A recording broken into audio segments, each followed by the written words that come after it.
Have you ever been in a restaurant and they serve you this gorgeous meat and cheese platter and you think, can I do that at home? I would love to serve this to either myself, my family, my guests.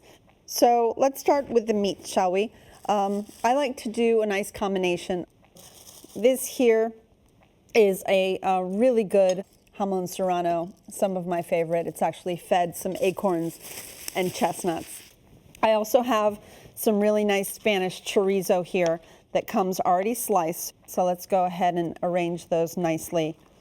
And then finally, I've got some mortadella that I think I bought it because my son loves it so much, which you can really get at your local supermarket's deli. Just have them cut it really nice and thin. So that's it for the meat side of things. Let's jump into the cheese part. I've got here a nice creamy cheese, a blue cheese, and a harder cheese. Our creamy cheese is a brie, which I do not like to slice too small because it gets to be room temperature and it gets to be really runny, which is really a good thing. So I'll put a couple of pieces of that. We've got some beautiful manchego. This is from Spain. And then I am a blue cheese lover, and you can go to European, to a simple Maytag American blue cheese. Now this is fun.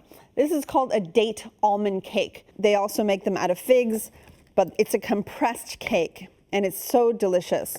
But you really want to cut it pretty thin, and each slice goes beautifully with either your cheese or your meats.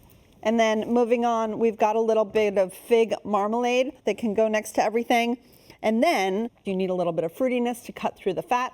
And so these are some dried cherries that we picked up, dried apricots, and then we've got candied walnuts that are just so yummy. As a matter of fact, Amanda, my assistant, made them. It's so good.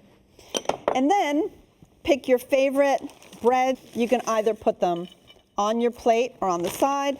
I always keep some gluten-free crackers around, but these happen to be just delicious, crunchy crackers. So it's really up to you. You can have some fun with it, but look how beautiful this is, and it's so entertaining, and it doesn't cost as much as it looks, and it's delicious. So make a cheese and meat platter and enjoy.